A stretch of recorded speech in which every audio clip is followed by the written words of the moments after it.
뭐라고요? 우리 돈 10조 원을 빌려줬는데 거기서 한국이 왜 나옵니까? 지금 우리 중국을 모욕하는 겁니까? 중국 대표의 한마디에 탄자니아 내각 회의실이 얼어붙었습니다. 분노한 중국, 숨죽인 장관들, 그리고 전 세계는 경악했습니다. 아프리카 탄자니아. 100년 전 설비 그대로 시속 30km로 삐걱거리며 달리던 낡은 철도 위로 하루 수십만 명이 목숨을 걸고 오갔습니다. 도저히 거부할 수 없었던 중국 정부의 10조 원 투자 제안. 그 거대한 압박 속에서 탄자니아 정부가 꺼내든 답은 충격적인 선언이었습니다. 우리는 한국을 선택하겠습니다. 대체 무슨 일이 벌어진 걸까요? 그 전에 잠깐 1초 만에 누를 수 있는 좋아요 버튼을 꾹 눌러주시면 영상 제작에 아주 큰 힘이 됩니다. 그럼 바로 시작하겠습니다. 이 철도는 중국의 것이 아닙니다. 탄자니아의 것입니다. 회의실이 순식간에 얼어붙었습니다. 중국 대사관 관계자들의 얼굴이 싸늘하게 굳어졌어요. 중국 대사관 정무참사관이 목소리를 높였습니다. 무슨 말씀입니까? 우리가 10조 원을 투자하고 있는데 이게 무슨 소리입니까? 저는 카말 무함바입니다. 탄자니아 교통부에서 차관으로 일하고 있죠. 그리고 방금 전 이 회의실에서 폭탄 선언을 한 장본인입니다. 어떻게 이런 상황이 벌어졌을까요? 몇 개월 전으로 거슬러 올라가 보겠습니다. 우리나라 철도 상황은 정말 절망적이었어요. 100년 전 독일 식민지 시절에 만들어진 철로가 그대로 남아 있었습니다. 최고 속도는 고작 30km였죠. 매일 아침 사무실에서 보고서를 받을 때마다 한숨이 나왔어요. 어제도 다레살람 근처에서 화물차가 탈선했습니다. 다행히 인명피해는 없었지만 복구에 일주일이 걸렸어요. 비서가 들어와서 말했습니다. 차관님, 또 사고 보고가 들어왔습니다. 저는 고개를 저었어요. 이번엔 어디서 무슨 일이야? 모로고로 구간에서 승객 열차가 고장났습니다. 승객들이 8시간 동안 갇혀 있었어요. 정말 한심한 상황이었습니다. 국민들 사이에서는 농담 반 진담 반으로 이런 말까지 돌았어요.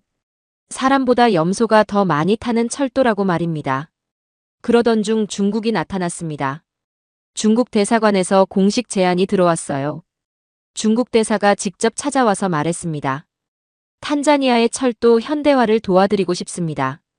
10조 원을 빌려드리겠습니다. 조건도 간단했어요. 시공은 모두 중국 기업이 맡는다는 것이었습니다. 대사가 미소 지으며 덧붙였어요. 우리는 이미 케냐에서 성공한 경험이 있습니다. 탄자니아도 분명히 성공할 겁니다. 하지만 저는 불안했습니다. 케냐 철도를 시찰했을 때의 기억이 생생했거든요. 케냐 철도공사 관계자가 솔직하게 털어놨었어요.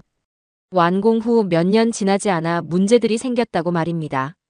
콘크리트 균열, 배수시설 오작동, 전기 시스템 고장이 연달아 발생했다고 했어요.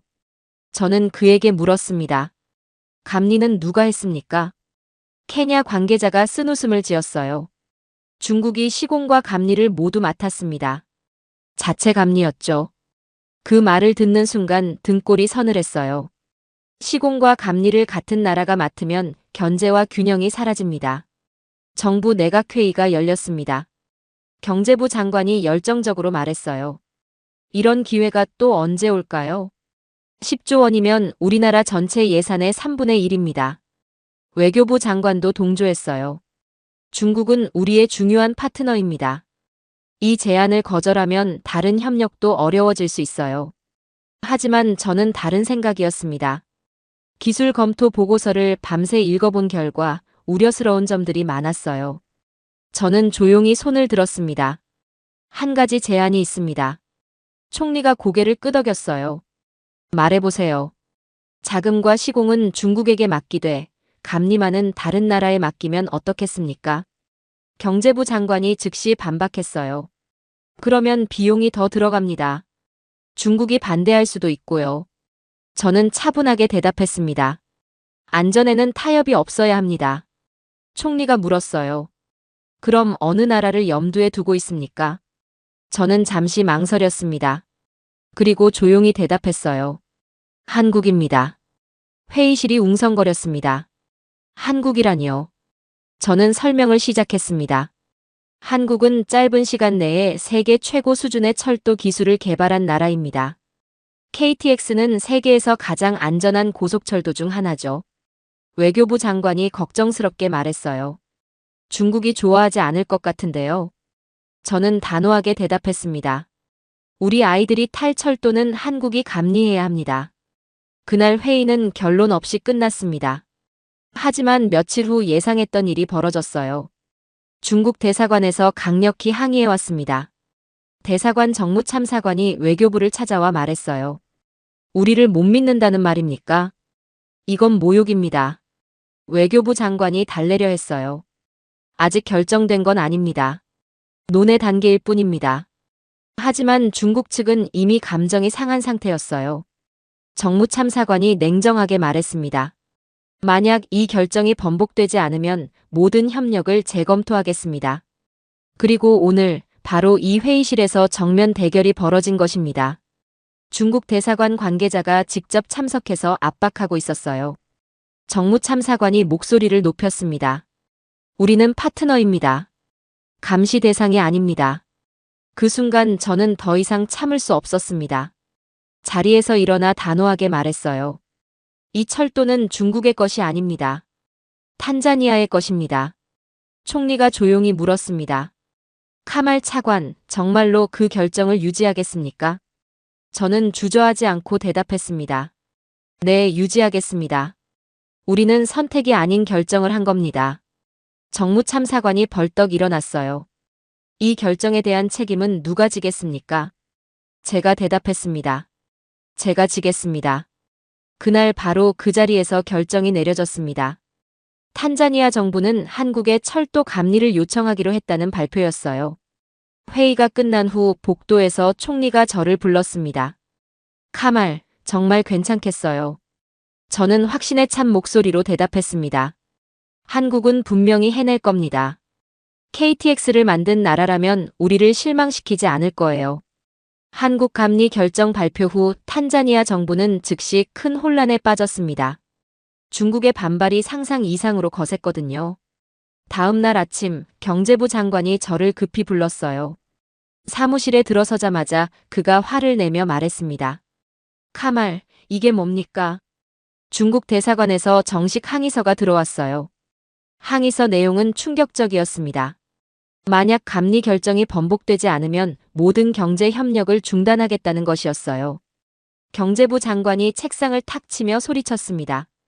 지금 우리나라 경제가 어떤 상황인지 아십니까? 중국은 우리 최대 투자국이에요. 저는 차분하게 대답했습니다. 하지만 장관님, 안전은 타협할 수 없습니다. 그가 비웃듯 말했어요. 안전이요? 지금 경제가 무너지면 무슨 안전이 있겠어요? 바로 그때 외교부 장관도 사무실로 들어왔습니다. 그의 표정도 심각했어요. 외교부 장관이 한숨을 쉬며 말했습니다. 카말 차관, 상황이 심각합니다. 중국이 다른 협력 사업도 재검토하겠다고 나왔어요. 구체적으로 어떤 사업들입니까? 항만 개발, 도로 건설, 통신망 구축. 총 30조 원 규모의 프로젝트들이에요. 경제부 장관이 덧붙였습니다. 이 모든 게 무산되면 우리나라 경제가 10년은 후퇴할 겁니다. 하지만 저는 물러서지 않았습니다. 장관님들, 케냐 철도 상황을 아십니까? 외교부 장관이 고개를 갸웃했어요. 케냐 철도가 왜요? 제가 설명했습니다. 완공 후 몇 년 만에 심각한 하자들이 발견됐어요. 지금도 제대로 운행되지 못하고 있습니다. 경제부 장관이 반박했어요. 그건 케냐 얘기고 우리는 다를 수 있잖아요. 저는 자료를 꺼내 보여줬습니다. 앙골라 철도도 마찬가지입니다. 중국 시공으로 완공됐지만 노반 치마 문제로 속도를 절반으로 줄여야 했어요. 외교부 장관이 걱정스럽게 말했습니다. 하지만 카말 차관, 현실을 봐야 합니다. 우리는 선택의 여지가 많지 않아요. 저는 단호하게 대답했습니다. 그래서 감리가 필요한 겁니다. 중국이 시공하더라도 품질은 우리가 확인해야 해요. 그때 총리실에서 연락이 왔습니다. 긴급 확대 회의가 소집되었다는 내용이었어요. 회의실에는 모든 부처 장관들이 모여 있었습니다. 분위기가 무거웠어요. 총리가 입을 열었습니다. 여러분 모두 아시겠지만 중국의 반발이 심각합니다. 어떻게 할지 결정해야 해요. 재무부 장관이 먼저 발언했습니다. 현실적으로 중국을 적으로 돌릴 여유가 없습니다. 감리 문제는 재검토해야 합니다. 건설부 장관도 동조했어요. 중국 기술도 나쁘지 않습니다. 굳이 위험을 감수할 필요가 있을까요? 하지만 보건부 장관이 다른 의견을 냈습니다. 안전 문제는 타협할 수 없습니다. 국민의 생명이 걸린 문제예요. 교육부 장관도 저를 지지했어요. 우리 아이들이 안전하게 다닐 수 있는 철도를 만들어야 합니다. 회의실이 두 파로 갈라졌습니다. 경제 논리 vs 안전 논리의 대립이었어요. 총리가 저를 바라보며 물었습니다. 카말 차관, 마지막으로 한 번 더 묻겠습니다. 정말로 한국 감리가 필요하다고 생각합니까? 저는 일어서서 분명하게 말했습니다. 네, 반드시 필요합니다. 그 이유를 설명해 주세요. 저는 준비해온 자료를 펼쳤습니다. 한국은 철도 안전 분야에서 세계 최고 수준입니다. KTX는 개통 이후 단 한 건의 사망사고도 없었어요. 또한 한국의 감리 시스템은 매우 체계적입니다. 1mm의 오차도 허용하지 않는 정밀함을 자랑하죠. 재무부 장관이 반박했습니다. 하지만 비용과 외교적 파장을 고려해야 합니다. 저는 목소리를 높였습니다. 장관님, 돈은 빌릴 수 있지만 안전은 빌릴 수 없습니다. 우리 국민의 미래를 위해서는 반드시 필요한 선택입니다. 총리가 긴 침묵 후에 말했습니다. 알겠습니다. 한국 감리 추진을 유지하겠습니다. 회의가 끝난 후 여러 장관들이 저에게 다가왔어요. 경제부 장관이 걱정스럽게 말했습니다. 카말, 정말 괜찮겠어요. 만약 문제가 생기면 책임질 수 있어요. 저는 확신에 찬 목소리로 대답했습니다. 장관님, 저는 한국을 믿습니다. 외교부 장관도 말했어요. 중국과의 관계 악화는 각오해야 할 것 같아요. 저는 고개를 끄덕였습니다. 감수하겠습니다. 하지만 후회하지는 않을 겁니다. 며칠 후 한국 코레일에서 공식 답변이 왔습니다. 탄자니아의 요청을 받아들이겠다는 것이었어요. 곧 전문 감리단을 파견하겠다고 했습니다. 그 소식을 들었을 때의 기분은 지금도 잊을 수 없습니다. 드디어 한국이 탄자니아에 온다는 생각에 가슴이 뛰었어요. 하지만 동시에 무거운 책임감도 느꼈습니다. 만약 한국 감리가 기대에 못 미친다면 어떻게 될까요? 그렇다면 저는 정치적으로 완전히 매장될 것입니다. 그럼에도 저는 확신했습니다. 한국은 분명히 해낼 것이라고 말이에요. 드디어 그날이 왔습니다. 다레살람 국제공항에 한국 감리단이 도착하는 날이었어요. 저는 직접 공항에 나가서 그들을 맞이했습니다. 한국 감리단을 이끄는 사람은 박정우 소장이었습니다. 50대 중반의 그는 25년 이상 해외 현장 경험을 가진 베테랑이었어요. 박 소장이 공항 게이트에서 나오는 모습을 보는 순간 묘한 안도감이 들었습니다. 차분하면서도 신뢰감 있는 인상이었어요. 제가 다가가서 인사했습니다. 안녕하세요. 카말 무함바입니다. 탄자니아 교통부 차관입니다. 박 소장이 정중하게 인사를 받았어요. 박정우입니다. 한국에서 온 감리단장입니다. 앞으로 잘 부탁드리겠습니다. 첫 만남에서부터 그의 전문성이 느껴졌습니다. 거창한 인사말이나 형식적인 멘트 대신 바로 현장을 보고 싶다고 했어요. 박 소장이 말했습니다. 차관님, 현장을 먼저 봐야 계획을 세울 수 있습니다. 지금 당장 가볼 수 있을까요? 저는 그의 적극적인 자세에 감탄했어요. 물론입니다. 바로 가시죠. 공항에서 바로 공사 현장으로 향했습니다. 차 안에서 박 소장이 물었어요. 현재 공사 진행률은 어느 정도입니까? 약 30% 정도 진행되었습니다. 기초 작업과 노반 공사가 대부분 끝났어요. 박 소장이 고개를 끄덕였습니다. 그럼 우리가 개입하기에 적절한 시점이네요. 이제부터가 중요한 구간입니다. 현장에 도착하자마자 박 소장 팀은 바로 작업에 들어갔어요. 측량 장비를 설치하고 도면을 펼쳐서 검토하기 시작했습니다. 중국 시공팀 책임자가 다가왔습니다. 장웨이라는 이름의 50대 중반 남성이었어요. 장웨이가 어색하게 인사했습니다. 안녕하세요. 중국 시공단 총괄 장회의입니다. 박 소장이 정중하게 대답했어요. 박정우입니다. 앞으로 함께 좋은 철도 만들어보죠. 장회의가 조금 경계하는 눈빛으로 물었습니다. 감리 범위가 어느 정도인지 궁금합니다. 박 소장이 차분하게 설명했어요. 계약서에 명시된 대로 진행하겠습니다. 설계 검토, 품질 관리, 공정 감독이 주요 업무입니다. 오차 발생 시 시공 중단도 가능한가요? 박 소장이 단호하게 대답했습니다. 네, 안전에 문제가 있다면 중단할 수 있습니다. 장회의의 표정이 굳어졌어요. 그건 좀 과도한 것 아닙니까? 우리도 충분한 경험이 있습니다.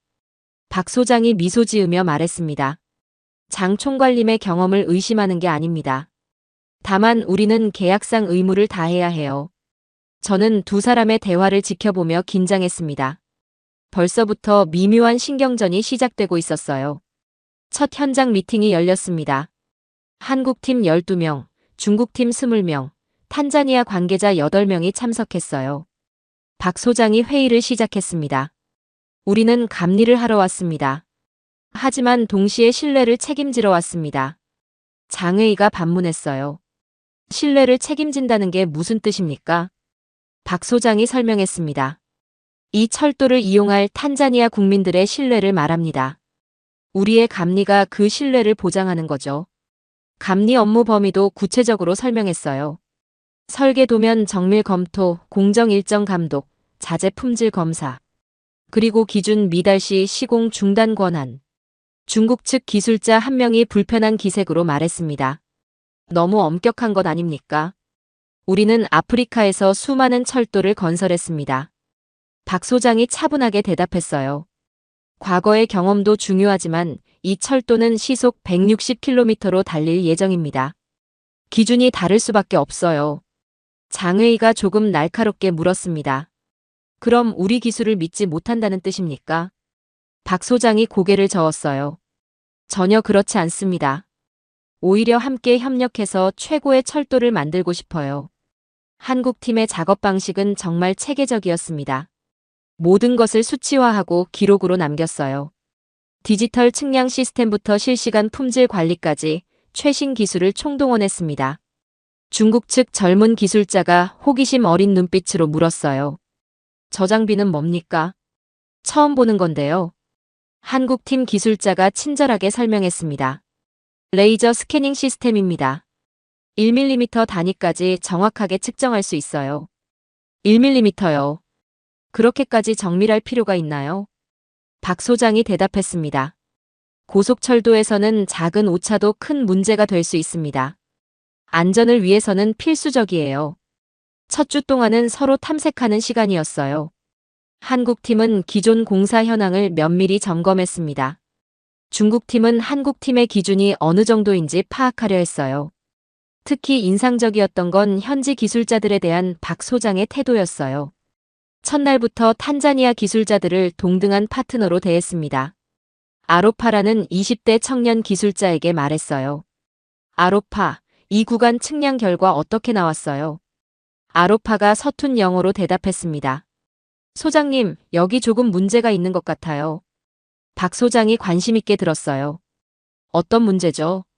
자세히 말해보세요. 높이가 계획보다 3cm 낮습니다.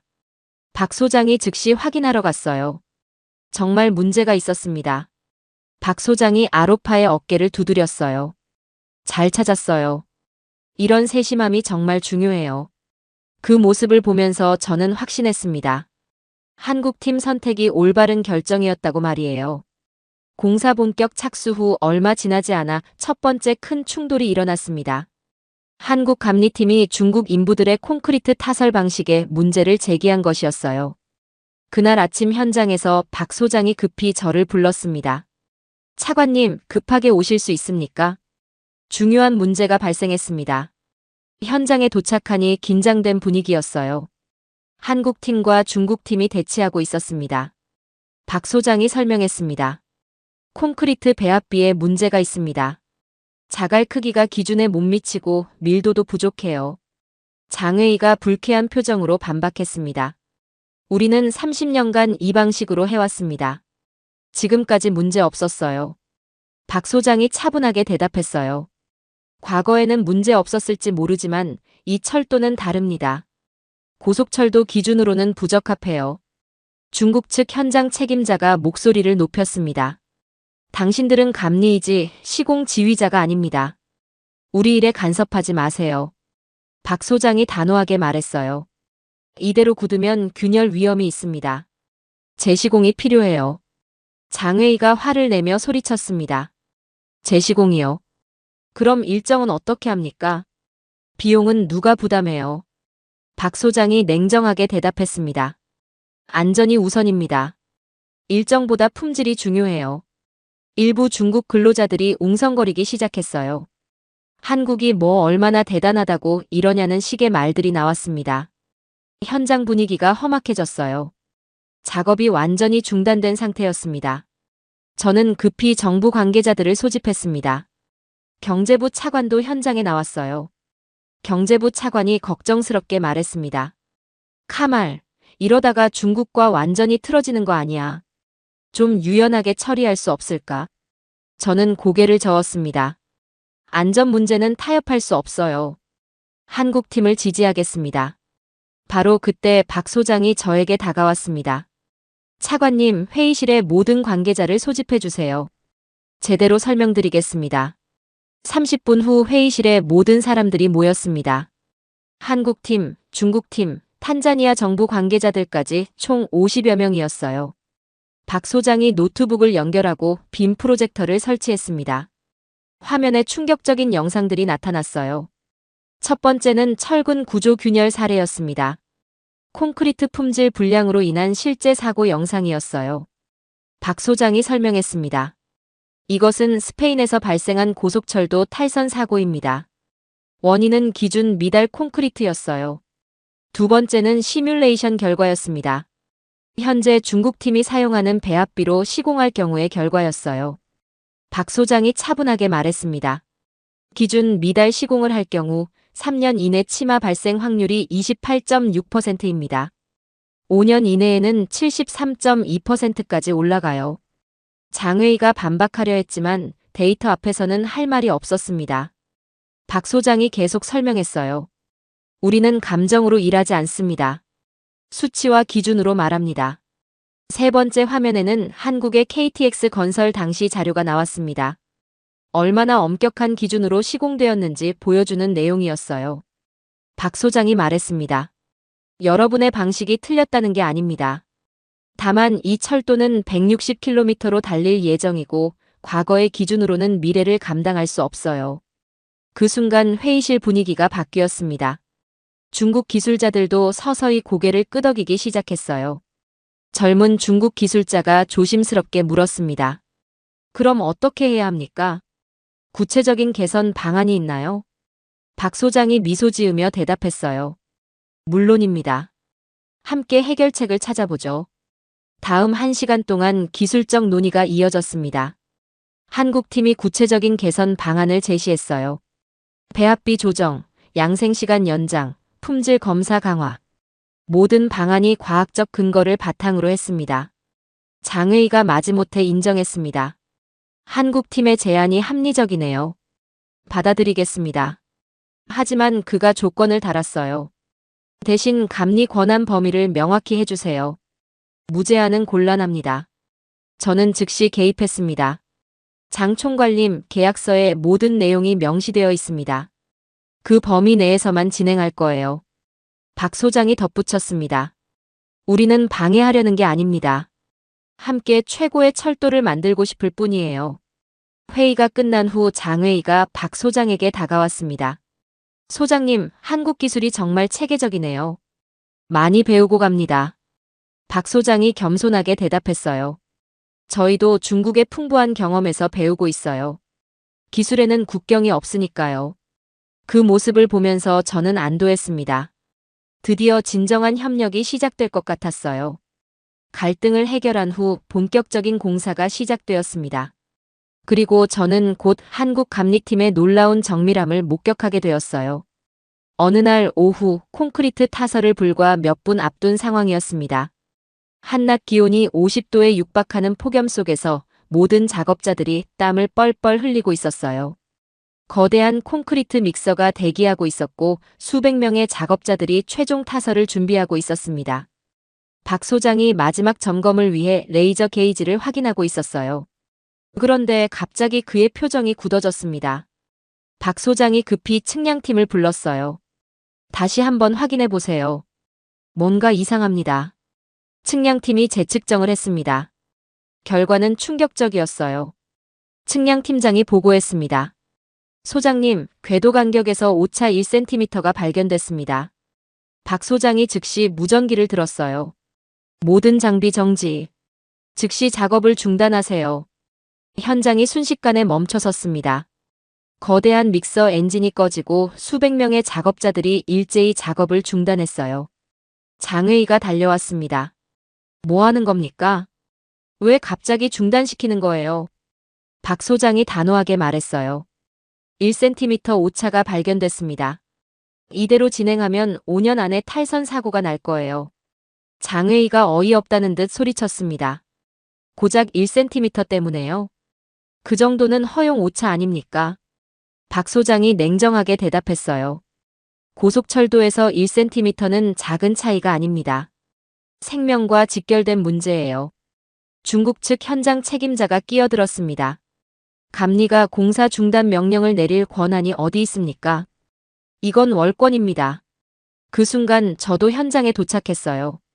무슨 일인지 상황을 파악하고 나서 깜짝 놀랐습니다. 저는 박 소장에게 물었습니다. 정말로 1cm 차이가 그렇게 위험한가요? 박 소장이 노트북을 열어서 시뮬레이션을 보여줬어요. 차관님 직접 보시죠. 화면에는 충격적인 내용이 나타났습니다. 오차 1cm가 160km 속도에서 어떤 결과를 가져오는지 실제 데이터로 보여준 것이었어요. 박 소장이 설명했습니다. 고속으로 달리는 열차에서는 작은 진동도 증폭됩니다. 1cm 오차는 점점 커져서 결국 탈선으로 이어져요. 시뮬레이션에서는 구체적인 수치가 나왔습니다. 현재 오차 상태로 고속 운행할 경우 5년 이내 대형 사고 발생 확률이 73%였어요. 장회의도 할 말을 잃었습니다. 데이터 앞에서는 어떤 변명도 통하지 않았거든요. 저는 그때 깨달았습니다. 한국의 감리가 단순히 까다로운 게 아니라 진정으로 안전을 생각하는 것이라는 점을 말이에요. 저는 현장에 있던 모든 사람들 앞에서 선언했습니다. 한국 감리팀의 판단을 전적으로 지지합니다. 탄자니아 정부는 국민의 생명을 최우선으로 합니다. 장회의가 억울하다는 듯 말했어요. 그럼 일정 지연은 어떻게 할 거예요? 추가 비용은 누가 부담합니까? 저는 단호하게 대답했습니다. 일정보다 안전이 우선입니다. 비용 문제는 우리가 해결하겠어요. 박 소장이 감사하다는 표정으로 말했어요. 차관님 덕분에 올바른 결정을 내릴 수 있었습니다. 국민의 안전을 지켜주셔서 고맙습니다. 그 사건 이후 한국 감리팀에 대한 신뢰가 급격히 높아졌어요. 그들은 단순한 감리자가 아니라 안전의 최종 보증인이라는 인식이 퍼졌습니다. 더욱 놀라운 것은 한국 기술자들의 헌신이었어요. 그들은 매일 새벽 5시에 나와서 직접 측량을 했습니다. 자갈 하나하나까지 손으로 확인했어요. 특히 박정우 소장의 리더십은 감동적이었습니다.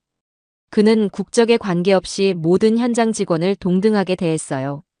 아로파라는 탄자니아 청년 기술자에게 말했습니다. 아로파, 이 작업 어떻게 생각해요? 의견을 들어보고 싶어요. 아로파가 쑥스럽게 대답했어요. 소장님, 저 같은 사람 의견이 중요한가요?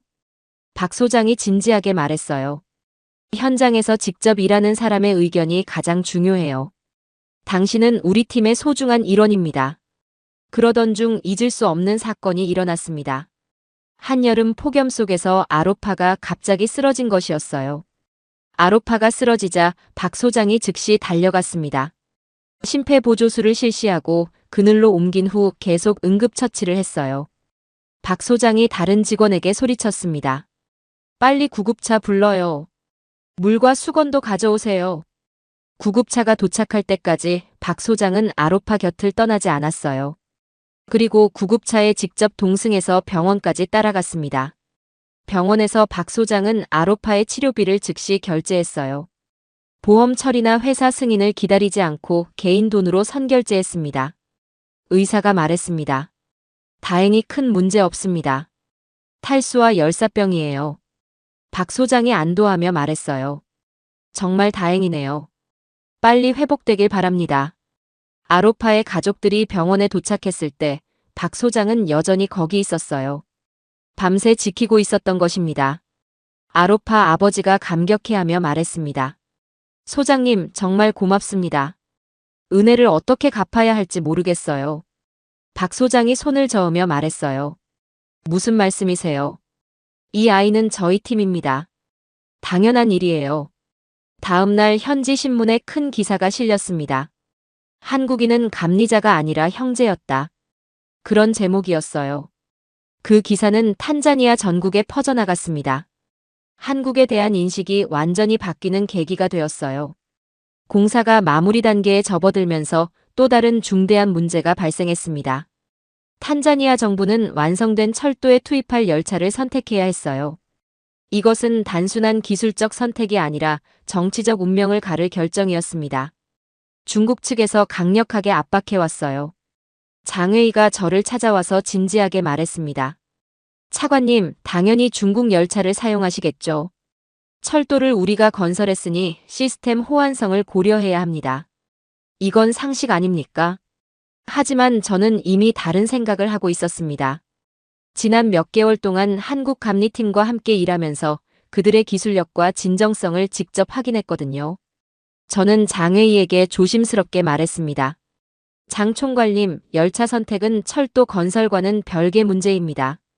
순전히 기술적 우수성과 안전성을 기준으로 결정해야 해요. 장회의가 불쾌한 표정을 지었어요. 그건 좀 이상하지 않습니까? 철도와 열차는 하나의 시스템이에요. 같은 기술 체계로 통일하는 게 당연하죠. 하지만 저는 확신이 있었습니다. 박정우 소장이 보여준 완벽함에 대한 집착, 1cm도 허용하지 않는 정밀함. 그런 기준으로 만들어진 한국 열차야말로 우리 철도에 어울린다고 생각했어요. 정부 내 회의에서 이 문제가 본격적으로 논의되었습니다. 5개국의 열차 제안서가 검토 대상에 올랐어요. 중국의 CRH380A, 독일의 IC3, 프랑스의 AGV, 일본의 이오게, 그리고 한국의 KTX였습니다. 기술검토위원회 위원장이 상세한 보고를 했습니다. 놀랍게도 한국의 KTX는 거의 모든 평가 항목에서 최고 점수를 받았어요. 안전성 평가에서 KTX는 100점 만점에 98점을 받았습니다. 효율성에서 96점, 유지보수성에서 94점, 환경 적응성에서 97점. 종합 점수가 가장 높았어요. 특히 아프리카 환경 적응성 부분에서 놀라운 결과가 나왔습니다. KTX는 고온 건조 기후에서의 운행 안정성이 가장 뛰어났어요. 50도가 넘는 폭염에서도 성능 저하 없이 운행할 수 있다고 평가되었습니다. 하지만 정치적 압박은 만만치 않았어요. 경제부 장관이 심각하게 말했습니다. 기술적으로는 한국이 우수할지 모르지만 중국과의 관계를 고려해야 합니다. 그들이 이미 강하게 반발하고 있어요. 외교부 장관도 같은 우려를 표했습니다. 철도까지 중국이 건설했는데 열차마저 다른 나라 것을 쓰면 어떻게 될까요? 중국 정부의 자존심이 상당히 상할 것 같아요. 자칫하면 모든 경제 협력이 중단될 수도 있습니다. 재무부 장관까지 가세했어요. 현실적으로 중국 열차가 가격 면에서도 유리합니다. 한국 열차는 30% 정도 비싸요. 예산 절약도 고려해야 하지 않을까요? 하지만 저는 다른 의견이었습니다. 장관님들, 우리가 지금까지 왜 이렇게 힘들게 한국 감리를 고집했는지 생각해 보세요. 안전과 품질을 위해서였잖아요. 이제 와서 타협할 수는 없습니다. 그러던 중 결정적인 회의가 열렸습니다. 대통령이 직접 참석한 국가안보회의 수준의 확대 국무회의였어요. 이 자리에서 최종 결정이 내려질 예정이었습니다. 대통령 집무실에는 모든 부처 장관들이 참석했습니다. 중국 대사관에서도 대사와 정무참사관이 특별히 배석했어요. 한국 측에서는 박정우 소장이 기술 자문으로 초청되었습니다. 분위기는 매우 긴장되어 있었어요. 이 결정이 탄자니아의 외교적 운명을 좌우할 수도 있다는 것을 모든 사람이 알고 있었습니다. 대통령이 회의를 시작했어요. 오늘 우리는 역사적인 결정을 내려야 합니다.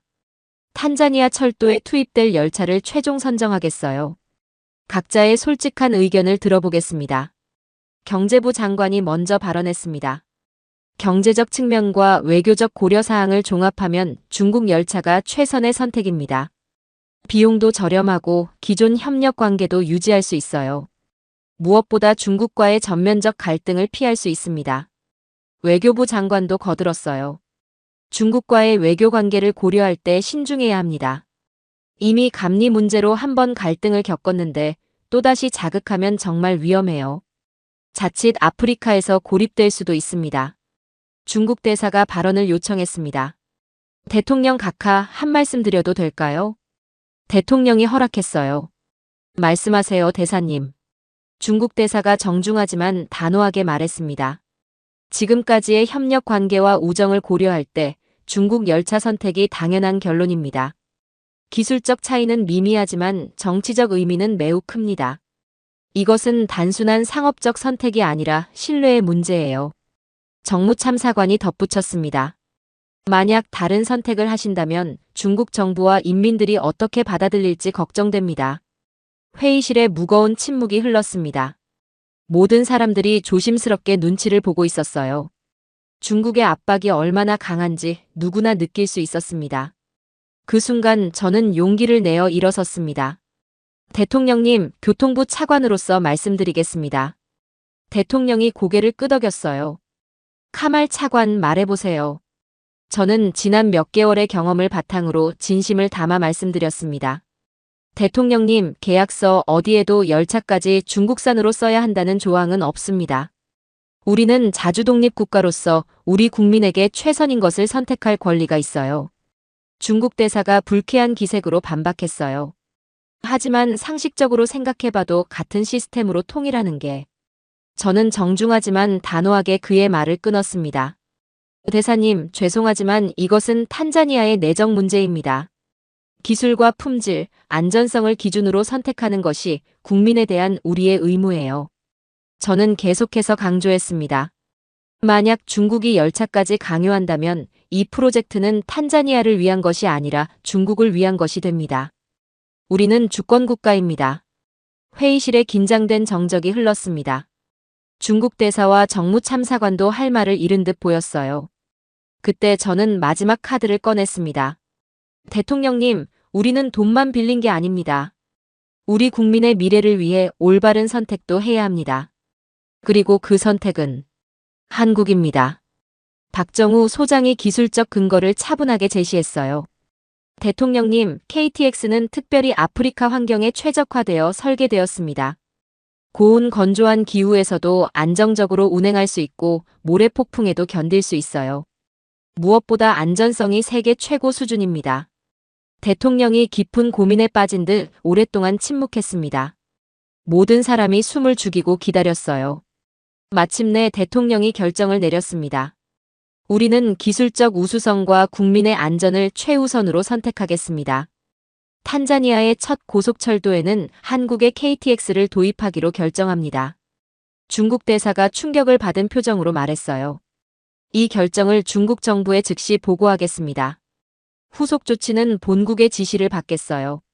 하지만 대통령은 흔들리지 않았습니다. 그것은 중국 정부의 결정입니다.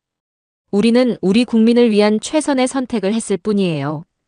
회의가 끝난 후 박정우 소장이 저에게 감격해하며 다가왔습니다. 차관님, 정말 용기 있는 결정이었습니다. 한국 기술을 믿어주셔서 진심으로 감사해요. 저는 박 소장의 손을 꽉 잡으며 말했습니다. 소장님께서 지난 몇 개월간 보여주신 진정성과 완벽함 때문입니다. 기술보다 더 중요한 건 신뢰라는 걸 배웠어요. 그날 저녁 탄자니아 전체가 이 소식으로 떠들썩했습니다. 탄자니아, 중국 압박 뿌리치고 한국 열차 선택. 진정한 주권국가의 결정이라는 평가가 쏟아졌어요. 드디어 시운전 날이 다가왔습니다. 탄자니아 역사상 처음으로 고속철도가 운행되는 역사적인 날이었어요. 전 국민이 이 순간을 기다리고 있었습니다. 시운전 일주일 전부터 언론의 관심이 폭발적으로 쏟아졌어요.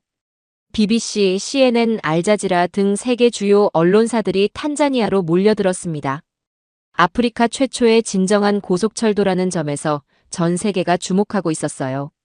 다레살람 중앙역에는 이른 아침부터 수만 명의 사람들이 몰려들었습니다. 대통령을 비롯해 모든 강요들, 외신 기자들, 그리고 무엇보다 수많은 일반 시민들이 이 역사적 순간을 지켜보기 위해 나왔어요. 저는 플랫폼에 서서 멀리 선로 끝을 바라보고 있었습니다. 가슴이 두근거렸어요.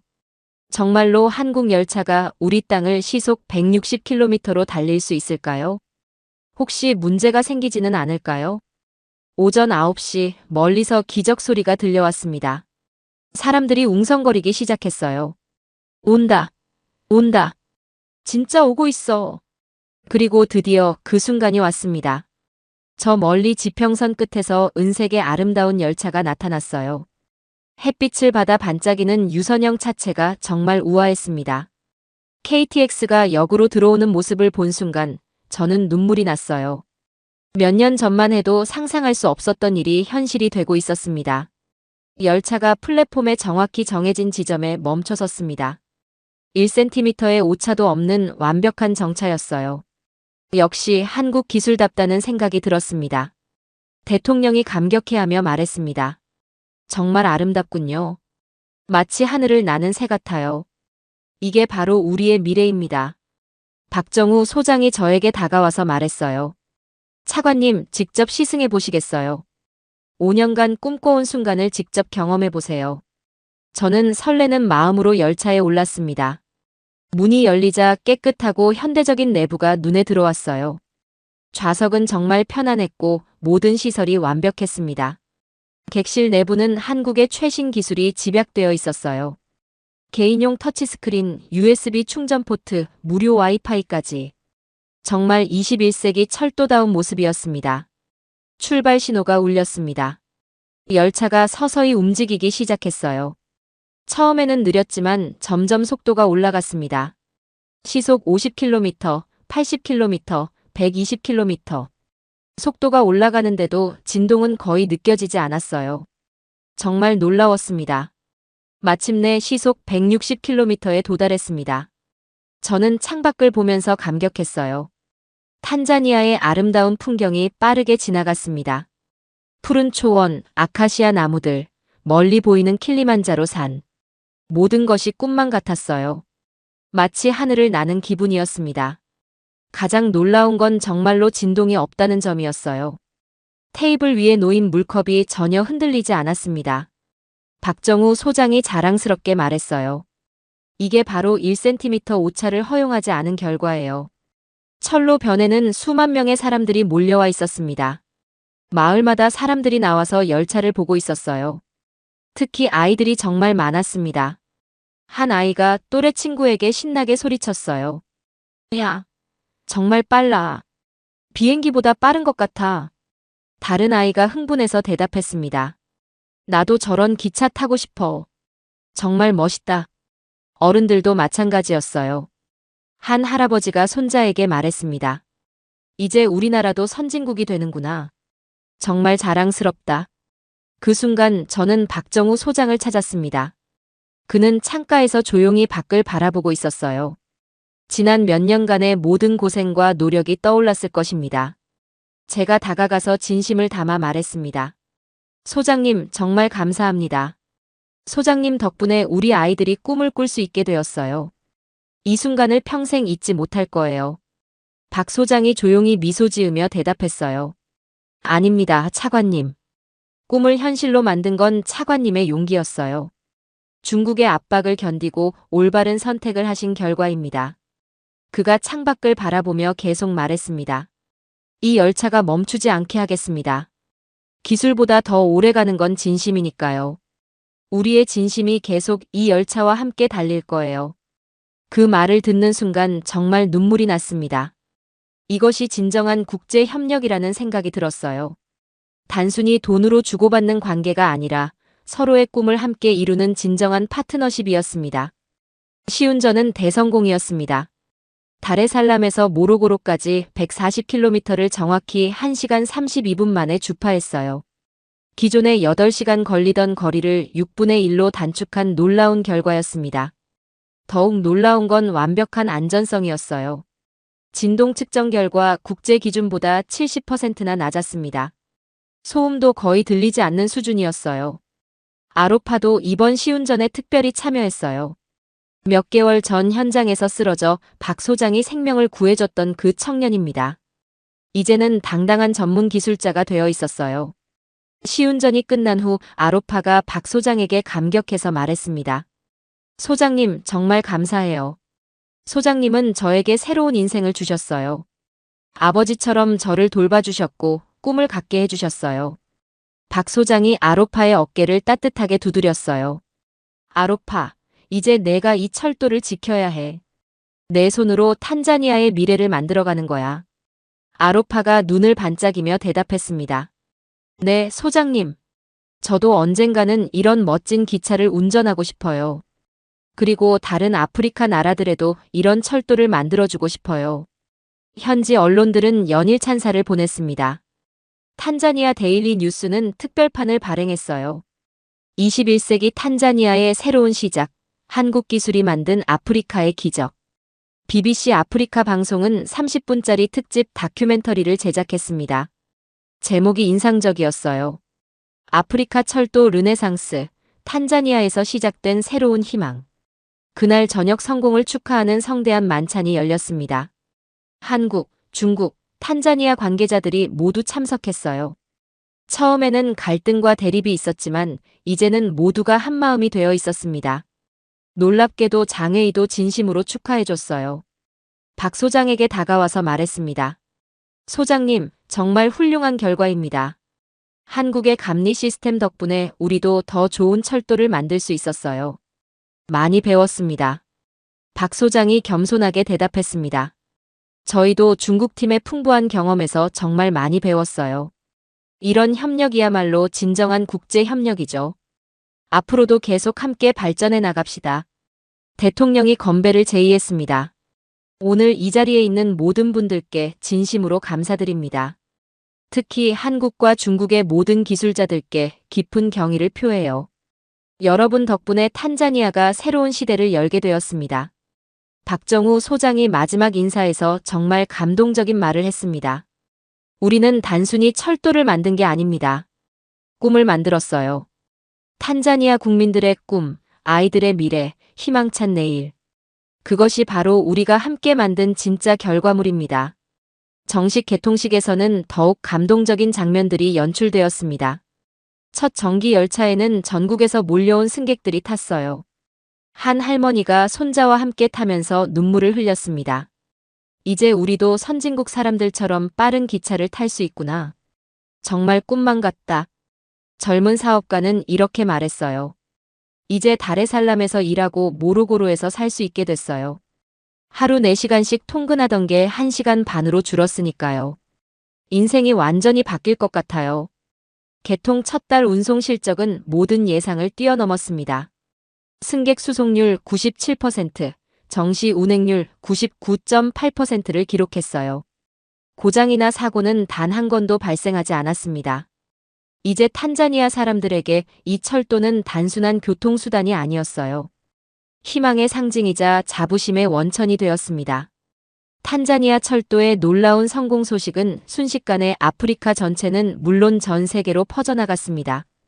이것은 단순한 교통혁신을 넘어서 아프리카 대륙 전체의 새로운 가능성을 보여준 역사적 사건이었어요. 첫 번째 러브콜은 바로 옆 나라들에서 나왔습니다. 케냐 교통부 장관이 개통식 다음 날 바로 전화를 걸어왔어요. 카말 차관, 정말 축하합니다. 우리나라에도 똑같은 프로젝트가 가능할까요? 한국 팀과 꼭 협력하고 싶습니다. 우간다 대통령은 더욱 구체적인 제안을 해왔어요. 공식 서한을 통해 캄팔라, 엔테베 고속철도 프로젝트에 한국의 참여를 요청했습니다. 탄자니아의 성공 모델을 그대로 적용하고 싶다는 내용이었어요. 르완다 교통부에서도 연락이 왔습니다. 키갈리를 중심으로 한 동아프리카 철도 네트워크 구축에 한국이 참여해달라는 요청이었어요. 저는 이런 요청들을 받을 때마다 뿌듯함과 함께 자신감을 느꼈습니다. 물론 가능합니다. 한국 기술과 시스템이면 어디든 성공할 수 있어요. 우리가 보여준 모델이 증거입니다. 박정우 소장도 연일 쏟아지는 협력 요청에 놀라고 있었어요. 어느 날 그가 저에게 말했습니다. 차관님, 정말 놀라워요. 매일 다른 나라에서 프로젝트 참여 요청이 들어와요. 이렇게 큰 반향을 일으킬 줄은 몰랐어요. 구체적으로 어떤 나라들인가요? 앙골라에서는 루안다에서 내륙까지 총 800km 철도의 감리를 요청했어요. 모잠비크는 마푸토 도시철도 프로젝트 전체를 한국 기술로 하고 싶다고 하고요. 나이지리아는 라고스 아부자 고속철도에 우리 시스템을 도입하겠다고 했습니다.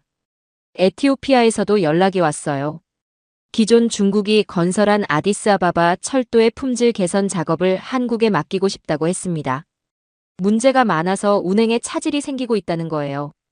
정말 놀라운 변화였습니다. 하지만 더욱 놀라운 것은 아프리카를 넘어선 글로벌한 관심이었어요. 중동에서 가장 먼저 연락이 왔습니다.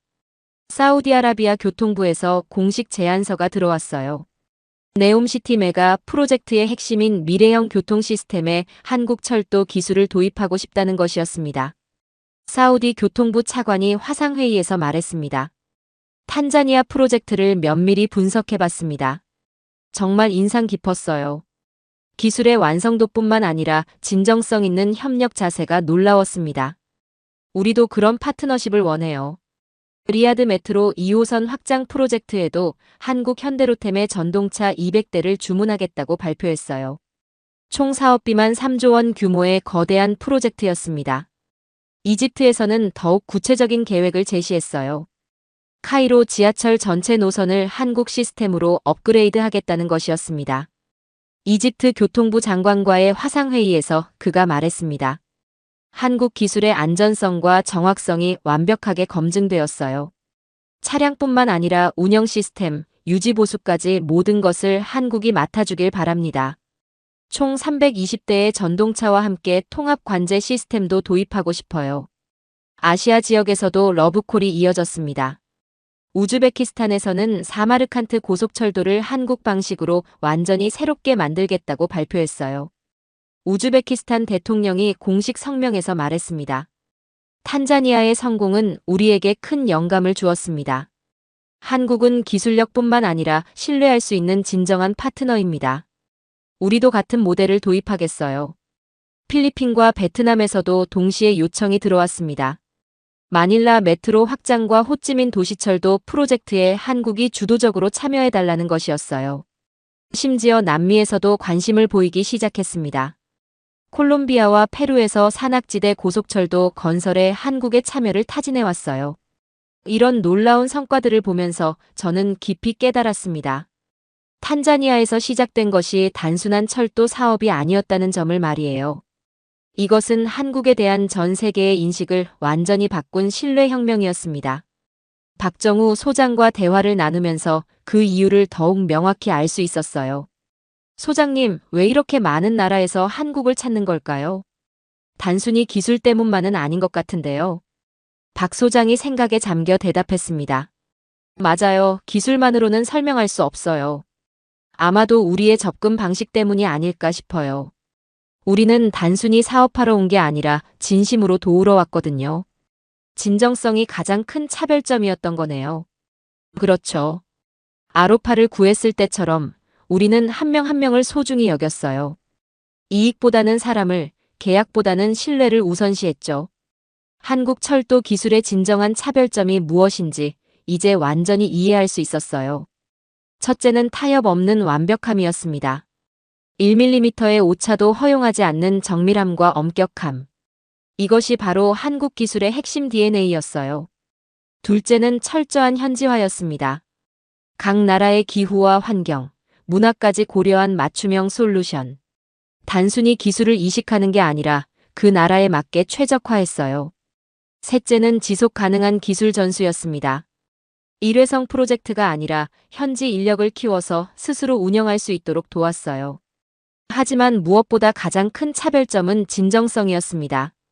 박정우 소장이 보여준 그 따뜻한 마음, 국적을 초월한 인간의. 그것이 바로 한국 기술의 가장 강력한 경쟁력이었어요. 이런 한국만의 접근 방식은 전 세계에 완전히 새로운 패러다임을 제시했습니다. 국제 협력이 단순히 돈과 기술을 주고받는 거래가 아니라는 것을 보여줬어요. 서로의 성장과 발전을 진심으로 돕는 진정한 파트너십이 가능하다는 것을 증명했습니다. 지금 탄자니아 철도는 아프리카는 물론 전 세계 철도 발전의 새로운 표준이 되었어요. 각국 정부 관계자들이 견학을 올 때마다 저는 자랑스럽게 소개합니다. 이것이 바로 21세기형 국제 협력의 완벽한 모델이라고 말하면서요. 아로파는 지금 한국에서 고급 연수 과정을 받고 있습니다. KTX 운영 기술과 최신 철도 시스템을 배워서 내년에 탄자니아로 돌아올 예정이에요. 그의 꿈이 현실이 되고 있는 거죠. 아로파가 한국에서 보낸 최근 편지를 읽어보면 정말 감동적이에요. 차관님, 한국에서 정말 놀라운 것들을 배우고 있어요. 기술뿐만 아니라 일하는 자세, 사람을 대하는 마음까지 배우고 있습니다. 돌아가서 탄자니아 철도를 세계 최고로 만들겠어요. 그리고 다른 아프리카 나라들에도 이런 기술을 전파하고 싶어요. 더욱 놀라운 건 탄자니아 전체에 일어나고 있는 변화예요. 수백 명의 청년들이 철도 분야에 관심을 갖기 시작했습니다. 다레살람 대학교에는 한국과 공동으로 철도공학과가 신설되었어요. 한국과의 교육 교류 프로그램도 매년 확대되고 있습니다. 정말 신기한 건 한국어를 배우는 사람들이 폭발적으로 늘어났다는 점이에요. K-팝이나 드라마 때문이 아니라 순전히 기술을 배우기 위해서 말이죠. 어느 날 길에서 만난 한 젊은이가 저에게 유창한 한국어로 말했습니다. 차관님, 안녕하세요. 저도 한국에 가서 철도 기술을 배우고 싶어요. 우리나라를 바꾼 기술을 직접 배우고 싶거든요. 이런 모습을 볼 때마다 가슴이 벅차오릅니다. 한국을 단순한 기술 공급국이 아니라 꿈과 희망을 주는 나라로 보는 시각이 완전히 자리 잡았어요. 저는 지금도 매일 그 철도를 이용합니다. 출퇴근길에 시속 160km로 달리는 열차에 몸을 맡길 때마다 자랑스러움을 느껴요. 몇 년 전 회의실에서 했던 그 용기 있는 제안이 이런 놀라운 결과로 이어질 줄은 정말 꿈에도 몰랐습니다. 하지만 더 중요한 것은 미래입니다. 탄자니아에서 시작된 이 성공 모델이 지금 전 세계로 확산되고 있어요. 한국 철도 기술이 지구촌 곳곳에서 수억 명의 꿈을 실어 나르고 있습니다. 이제 한국은 단순히 기술을 수출하는 나라가 아닙니다. 희망을 수출하는 나라가 되었어요. 신뢰를 수출하는 나라, 꿈을 현실로 만들어주는 나라가 되었습니다. 그리고 그 모든 기적의 시작이 바로 여기 탄자니아였습니다. 1cm의 오차도 허용하지 않는 완벽함과 한 사람 한 사람을 소중히 여기는 진심. 그것이 만들어낸 기적이 지금도 전 세계에서 계속되고 있습니다. 이것은 한 줄의 철로가 만들어낸 기적의 이야기입니다. 탄자니아에서 시작된 작은 결단이 전 세계로 퍼져나간 놀라운 여정이었습니다. 한국은 기술을 팔지 않고 신뢰를 나눴습니다. 감리를 하지 않고 꿈을 키웠습니다. 그 결과 전 세계가 한국을 선택하기 시작했습니다. 지금 이 순간에도 한국의 철도 기술은 지구촌 곳곳에서 사람들의 희망을 실어 나르고 있습니다. 기술보다 더 오래 가는 것은 진심입니다. 그 진심이 만들어낸 기적이 계속되고 있습니다. 오늘의 사연은 여기까지입니다. 구독과 좋아요는 영상 제작에 아주 큰 힘이 됩니다. 지금까지 감동테라스 저는 소희였습니다. 오늘도 우리 구독자님들의 가정에 따뜻한 행복이 가득하시길 진심으로 바라겠습니다. 긴 영상 끝까지 시청해주셔서 정말 감사합니다. 내일 더 좋은 이야기로 찾아뵙겠습니다. 감사합니다.